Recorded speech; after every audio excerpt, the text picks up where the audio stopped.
Vous avez porté un poids que vous ne pouviez pas nommer, et aujourd'hui, ce poids atteint sa limite.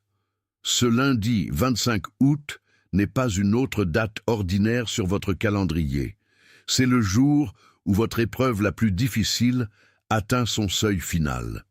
Vous l'avez ressenti dans les moments silencieux avant le sommeil, dans la façon dont votre souffle se bloque lorsqu'une certaine pensée traverse votre esprit, dans la lourdeur qui pèse sur vos épaules, même lorsque rien d'évident ne va mal. Quelque chose en vous sait que cette saison a été différente, plus lourde, plus exigeante que celle d'avant. Vous vous êtes demandé si le silence signifiait l'abandon, si le retard signifiait le rejet, si l'attente était un signe que vous aviez été oublié. Mais si l'attente n'était pas une absence, mais une formation, si le silence n'était pas un rejet, mais une préparation pour une clarté que vous ne pouviez pas recevoir plus tôt. Il y a une raison pour laquelle ce message vous a trouvé aujourd'hui, et cela commence par la reconnaissance que vous n'êtes pas perdu dans cette saison. Vous êtes conduit à travers elle. Si vous avez senti que quelque chose de significatif est en train de changer, mais que vous ne pouvez pas nommer ce que signifie cette saison, il existe une ressource créée pour donner un langage à ce sentiment. L'e-book appelé The Secret Calendar of the Chosen a été écrit pour les personnes qui ressentent le poids d'une saison sans en comprendre le but. Il vous aide à identifier si vous êtes dans l'attente, la préparation, la clôture, la redirection, la reconstruction ou un nouveau commencement, afin que vous cessiez d'interpréter chaque silence comme un abandon. Pour accéder à l'e-book, allez maintenant en haut des commentaires et cliquez sur le lien dans le commentaire épinglé. Vous n'avez pas besoin d'avoir tout compris pour faire ce pas. Le simple fait de chercher la clarté est déjà une forme d'obéissance, et l'obéissance est l'endroit où la paix commence à revenir. Vous savez que cette épreuve a été difficile parce qu'elle a touché des endroits que d'autres épreuves n'ont jamais atteints. Elle n'a pas seulement testé votre patience, elle a testé votre identité. Vous vous êtes regardé dans le miroir et vous vous êtes demandé si la personne qui vous regardait était encore celle qui croyait si fortement en la promesse. Vos mains ont tremblé sur des décisions qui semblaient autrefois simples. Votre poitrine s'est serrée lorsqu'un message est arrivé au mauvais moment ou lorsqu'une porte s'est fermée alors que vous pensiez qu'elle s'ouvrirait. Vous avez rejoué des conversations dans votre esprit, cherchant le moment où tout a changé. Vous avez demandé à Dieu pourquoi cela devait être si difficile, pourquoi cela devait être maintenant, pourquoi cela devait être vous. Et dans cette demande, vous avez porté une fatigue que le sommeil ne répare pas. Vous vous réveillez et le poids est toujours là, posé sur vos côtes, rendant chaque ressource comme un travail. Vous traversez votre journée, mais une partie de vous est toujours dans cette pièce silencieuse, toujours dans ce couloir, avant que la porte ne s'ouvre, toujours dans ce moment où la nouvelle a tout changé. Cette épreuve a exigé de vous plus que de l'endurance. Elle a exigé de la confiance lorsque la confiance semblait impossible. Elle vous a demandé de croire en une bonté que vous ne pouviez pas voir, en un timing que vous ne pouviez pas contrôler, en un plan qui semblait caché même à vos propres yeux. Ce message n'est pas là pour vous dire que le ciel a programmé une récompense garantie pour ce jour exact. Il est là pour vous offrir une façon différente de voir ce que vous avez vécu. La promesse n'est pas que tout changera instantanément, mais que vous commencerez à reconnaître le sens de la saison dans laquelle vous avez été. Vous verrez que l'attente n'était pas un temps perdu, mais une saison où vos racines ont poussé plus profondément que vous ne le saviez. Vous comprendrez que le silence n'était pas une absence, mais un espace où votre propre voix pouvait enfin être entendue sous le bruit. Vous discernerez la différence entre la peur et la direction, entre la panique et le prochain pas fidèle. Vous apprendrez à répondre avec clarté au lieu de réaction, avec paix au lieu de pression, avec intendance au lieu de performance. Et vous porterez ce discernement dans chaque saison qui suit, parce qu'une fois que vous apprenez à lire les signes de votre propre calendrier spirituel, vous ne serez plus jamais aussi perdu. Imaginez ceci, il est tôt le matin, avant que le soleil ne se lève complètement, et vous êtes assis à votre table de cuisine avec une tasse de café qui a déjà refroidi. La maison est silencieuse, mais votre esprit ne l'est pas. Vous regardez un calendrier au mur, une date encerclée en rouge, une échéance qui semble trop proche et une promesse qui semble trop loin. Votre téléphone est face cachée, mais vous savez qu'il y a des messages en attente, des décisions en suspens, des conversations que vous devez avoir, mais que vous ne savez pas comment commencer. Vous prenez une respiration, mais elle n'atteint pas le fond de vos poumons. Vous fermez les yeux et pendant un moment, vous vous permettez d'admettre ce que vous avez porté. Je ne sais pas si je peux continuer comme ça. Je ne sais pas si je crois encore en cela. Je ne sais pas si je me reconnais dans cette histoire. Et dans cet aveu, quelque chose change. Tout n'est pas résolu, mais pour la première fois depuis longtemps, vous êtes honnête. Et l'honnêteté est l'endroit où Dieu vous rencontre, pas dans la performance d'avoir tout ensemble, mais dans la vérité brute de là où vous êtes réellement. Vous avez remarqué ce thème parce que vous n'êtes pas censé le traverser aveuglément. Il y a un discernement qui grandit en vous, une connaissance silencieuse qui dit que ce n'est pas aléatoire, que ce n'est pas sans signification, que ce n'est pas la fin de votre histoire. Vous l'avez ressenti dans la façon dont certains mots se posent sur votre cœur avec un poids inhabituel, dans la façon dont un verset que vous avez lu 100 fois vous parle soudainement comme s'il avait été écrit pour ce moment exact.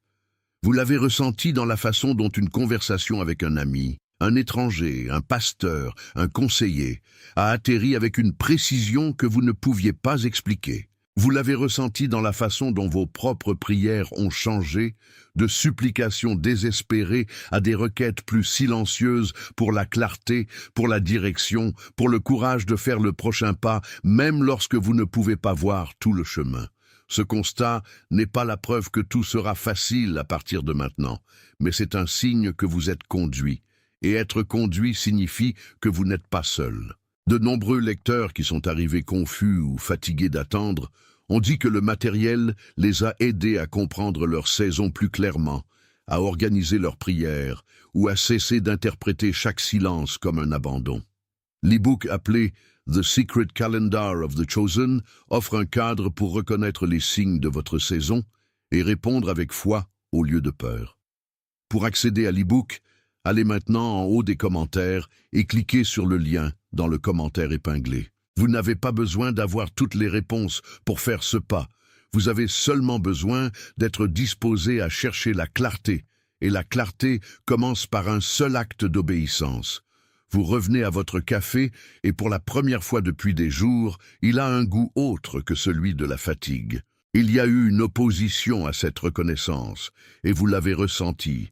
Elle est venue comme une distraction, comme l'envie soudaine de faire défiler lorsque vous devriez être immobile, comme la voix qui dit que vous réfléchissez trop, comme la pression d'aller plus vite que votre âme n'est prête à aller. Elle est venue comme une comparaison, comme la tentation de regarder le parcours de quelqu'un d'autre et de mesurer le vôtre contre lui, comme le mensonge qui dit que tout le monde comprend quelque chose que vous ne comprenez pas. Elle est venue comme une fausse urgence, comme l'exigence de décider maintenant, de réparer maintenant, d'avoir tout compris maintenant, alors que la vérité est que certaines choses ne peuvent pas être précipitées sans se briser. Elle est venue comme la peur, comme le chuchotement qui dit que si vous n'agissez pas immédiatement, vous manquerez votre chance. Si vous ne forcez pas cela à s'ouvrir, cela se fermera pour toujours. Si vous ne faites pas que quelque chose se produise, rien ne se produira jamais. Mais l'opposition n'est pas un signe que vous êtes sur le mauvais chemin. C'est souvent un signe que vous êtes sur le bon. L'ennemi ne gaspille pas d'énergie sur des parcours qui ne mènent nulle part. Il s'oppose à ce qui menace son emprise sur vous, et votre clarté est une menace pour chaque mensonge que vous avez cru sur vous-même, sur Dieu, sur ce que signifie cette saison. Pensez à Joseph, le rêveur qui a été vendu en esclavage par ses propres frères, qui a été faussement accusé et jeté en prison, qui a attendu des années pour une promesse qui semblait devenir plus impossible à chaque jour qui passait. Il ne savait pas pourquoi tout cela se produisait. Il n'avait pas de calendrier qui lui disait quand la porte de la prison s'ouvrirait, quand le pharaon ferait un rêve, quand ses frères s'inclineraient devant lui. Il n'avait que le prochain pas fidèle, le prochain acte d'intégrité, le prochain choix de faire confiance à Dieu dans une situation qui n'avait aucun sens. Et vous n'êtes pas si différent de lui. Vous êtes dans votre propre prison, votre propre attente, votre propre saison de cachette. Vous ne voyez pas l'image complète, mais Dieu la voit. Vous ne connaissez pas le timing, mais lui le connaît. Vous ne comprenez pas le but, mais lui le comprend. Et tout comme l'attente de Joseph n'était pas perdue, la vôtre ne l'est pas non plus. Les années en prison n'étaient pas un détour de sa destinée, elles étaient le chemin vers elle. Et votre épreuve, aussi difficile qu'elle ait été, n'est pas un détour de votre appel. C'est l'endroit même où votre appel est en train de se former. Si vous ignorez ce signal, si vous rejetez cette reconnaissance, si vous repoussez cela comme rien de plus qu'un beau message, le coup ne sera pas dramatique, mais il sera réel. Vous continuerez à interpréter le silence comme un abandon, alors qu'il aurait pu être une préparation. Vous continuerez à réagir par la panique, alors que vous auriez pu répondre par la paix. Vous continuerez à porter le poids de ne pas savoir, alors que vous auriez pu commencer à comprendre. Vous continuerez à passer en cycle par les mêmes questions, les mêmes peurs, la même épuisement, alors que vous auriez pu entrer dans une nouvelle façon de voir. Le coup n'est pas que Dieu vous abandonnera, il ne le fera pas. Le coup est que vous resterez dans un brouillard qui aurait pu se lever, dans une confusion qui aurait pu se clarifier, dans une fatigue qui aurait pu s'apaiser. Et vous méritez plus que cela. Vous méritez de traverser vos saisons avec les yeux ouverts, avec le cœur stable, avec l'esprit ancré dans quelque chose de plus profond que la circonstance. C'est pourquoi aujourd'hui importe. C'est pourquoi le 25 août n'est pas juste un autre lundi. C'est pourquoi les mots que vous entendez maintenant ne sont pas aléatoires.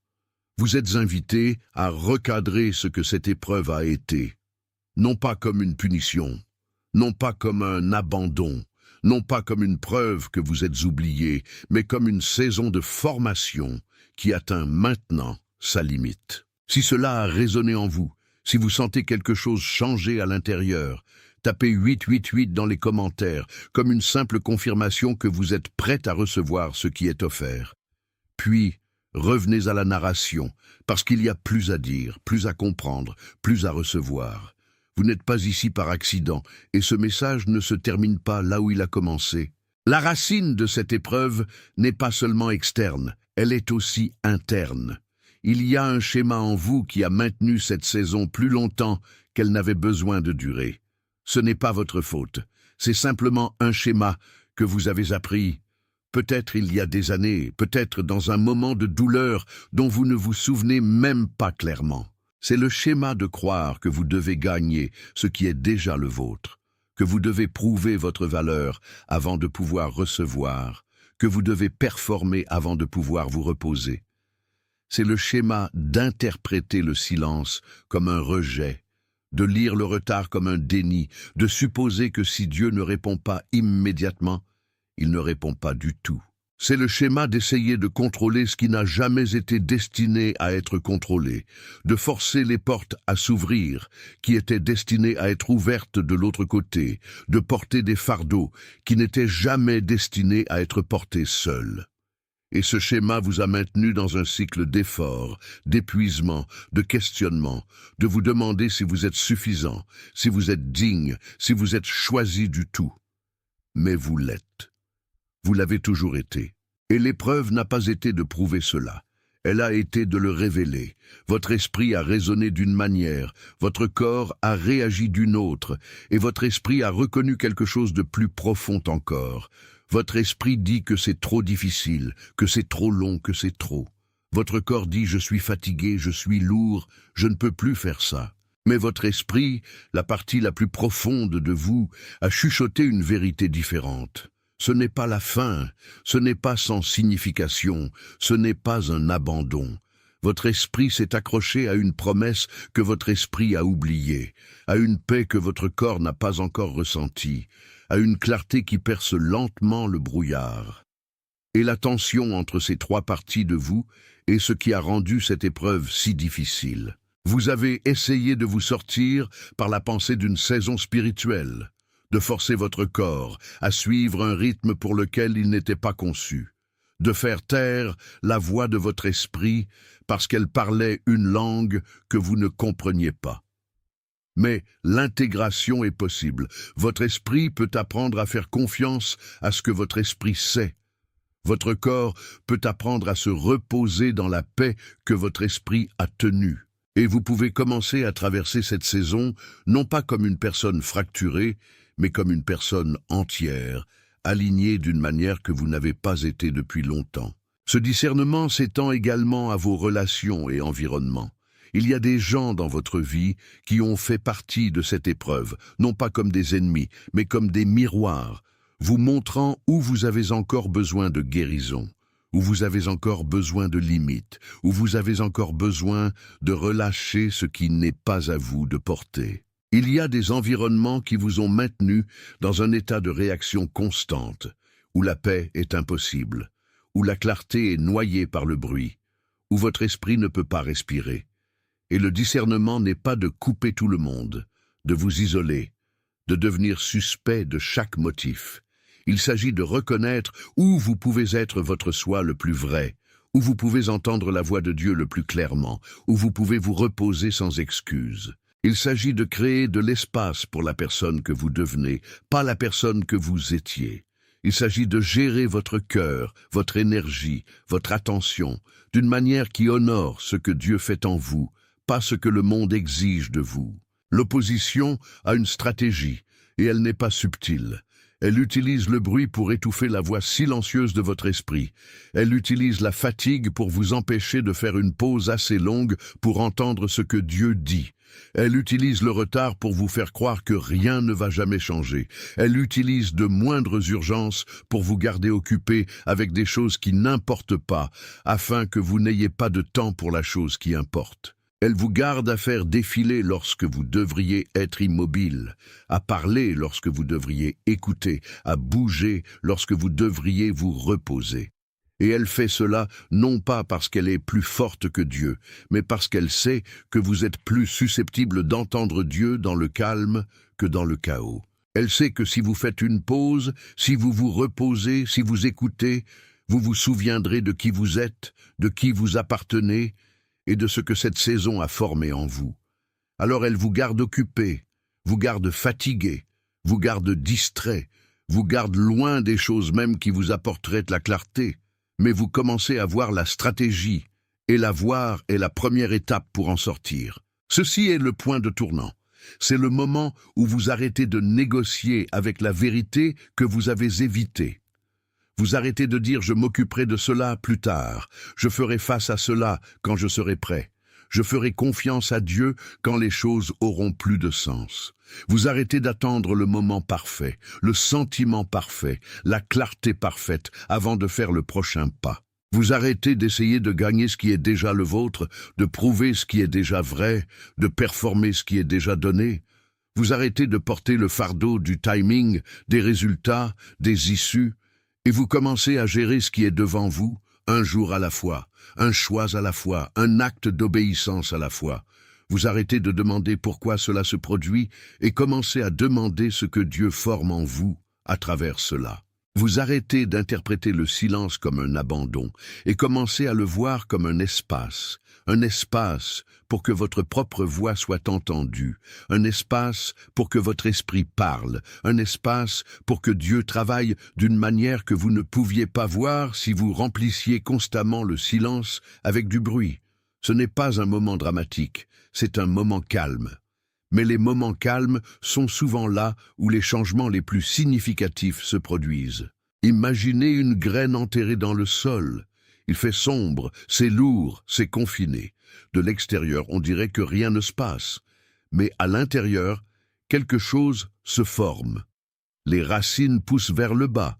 cherchant l'eau, cherchant la stabilité, cherchant le fondement qui tiendra la plante quand elle s'élèvera. La tige se forme vers le haut, rassemblant la force, se préparant à percer le sol. Les feuilles se déploient en miniature, attendant le moment où elles attraperont la lumière. Et la graine ne sait rien de tout cela.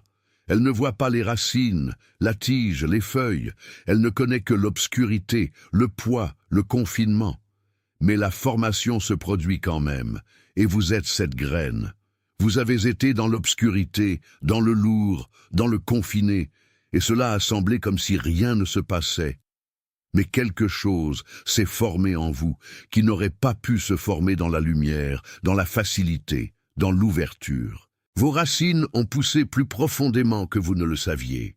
Votre force s'est rassemblée d'une manière que vous ne pouviez pas voir, et vous êtes plus près de percer que vous ne le réalisez. La formation a été cachée, mais elle a été réelle. Vous avez été préservé d'une manière que vous n'avez pas remarquée. Vous avez été protégé de choses qui vous auraient déraillé, même si elles ressemblaient à des bénédictions à l'époque.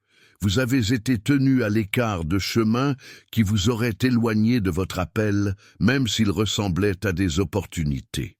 On vous a donné du repos quand vous ne saviez pas que vous en aviez besoin, du silence quand vous ne saviez pas que vous en aviez besoin, de l'attente quand vous ne saviez pas que vous en aviez besoin.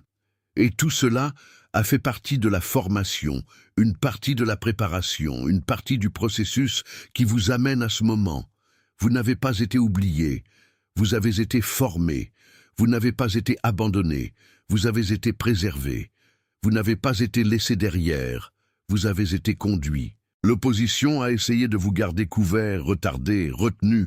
Elle a essayé de vous convaincre que l'obscurité est permanente, que le poids ne se lèvera jamais, que le confinement est votre histoire pour toujours. Elle a essayé de vous faire croire que rien ne pousse, que rien ne se forme, que rien ne change. Elle a essayé de vous garder concentré sur la surface, sur le visible, sur l'immédiat, afin que vous ne voyiez pas ce qui se passe en dessous. Elle a essayé de vous garder dans le bruit, dans la fatigue, dans la distraction, afin que vous n'entendiez pas la voix silencieuse disant que vous êtes plus près que vous ne le pensez. Mais l'opposition n'a pas le dernier mot. Dieu l'a. Et sa parole sur vous n'est pas retard, pas confinement, pas obscurité. Sa parole est formation, est préservation, est préparation, est percée. Et ce qu'il a formé dans le caché sera révélé dans l'ouvert. Ce qu'il a préservé dans le calme sera affiché dans la lumière. Ce qu'il a préparé dans l'attente sera libéré au timing qui est parfait, non pas parce que c'est facile, mais parce que c'est le sien. La graine commence à bouger, les racines ont trouvé leur fondement, la tige a rassemblé sa force, les feuilles sont prêtes pour la lumière, et le sol qui l'a tenu n'est plus une prison, c'est un lieu de lancement. L'obscurité qui l'a formé n'est plus un confinement. C'est un cocon. Le poids qui l'a pressé n'est plus un fardeau.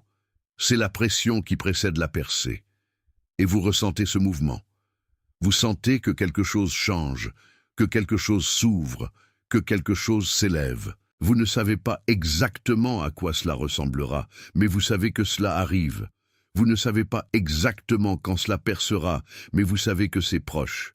Vous ne savez pas exactement comment cela se déploiera, mais vous savez que cela se forme, et vous êtes prêt à vous élever, vous êtes prêt à être vu, vous êtes prêt à entrer dans ce qui s'est formé en vous tout au long. Si cette image vous a parlé, si vous sentez quelque chose s'agiter à l'intérieur, tapez « Je suis prêt » dans les commentaires comme une déclaration que vous êtes préparé pour ce qui vient. Puis, revenez à la narration, parce qu'il y a plus à dire, plus à recevoir, plus à sceller. Vous n'attendez plus simplement, vous vous élevez.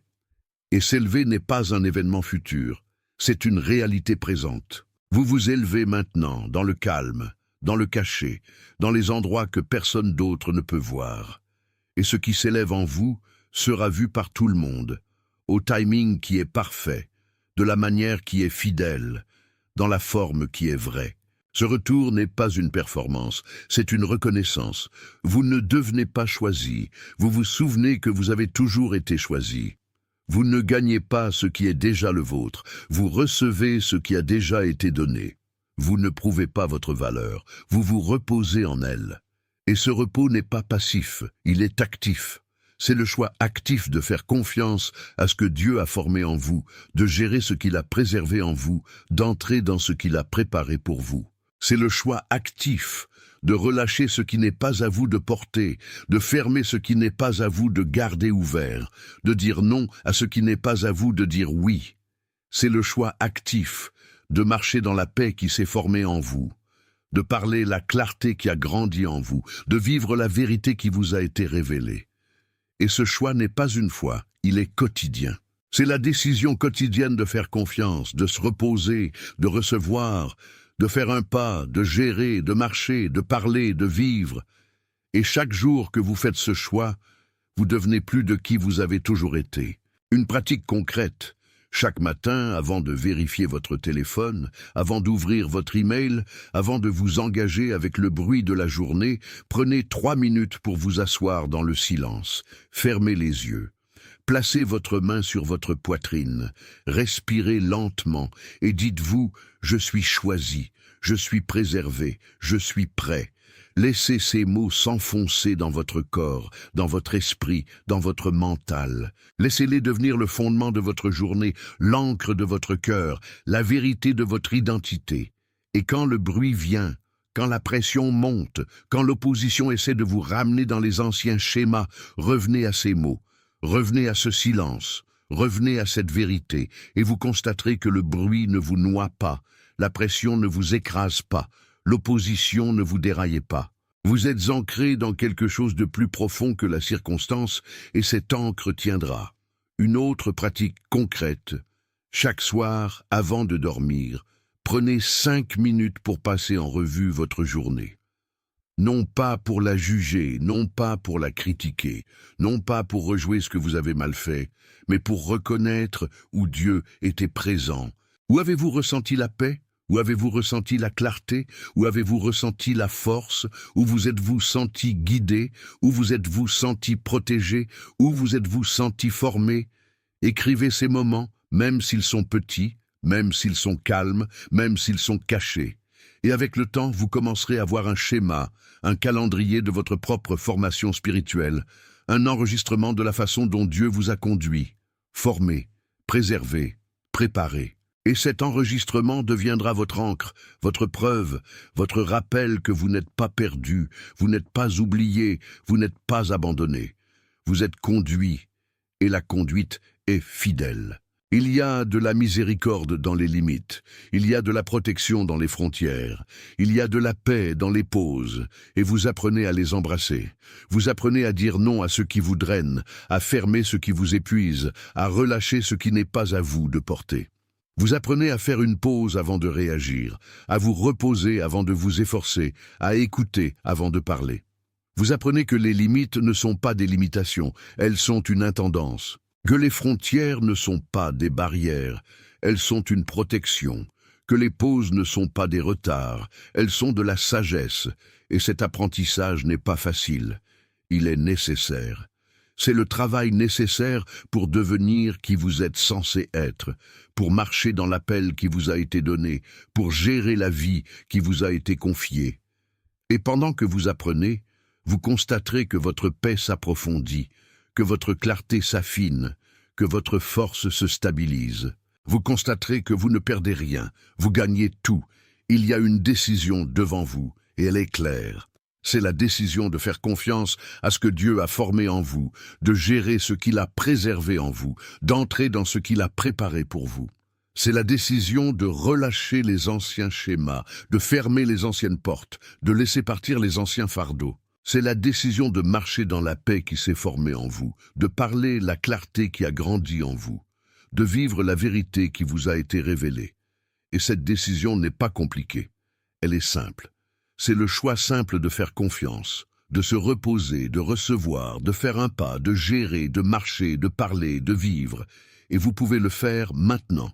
Vous n'avez pas besoin d'attendre le moment parfait, le sentiment parfait, la clarté parfaite. Vous pouvez le faire maintenant, dans le calme, dans le cachet, dans les endroits que personne d'autre ne peut voir. et Dieu l'honorera. Si cela a résonné en vous, si vous sentez quelque chose changer à l'intérieur, que votre like sur ce message soit votre amen silencieux, votre accord calme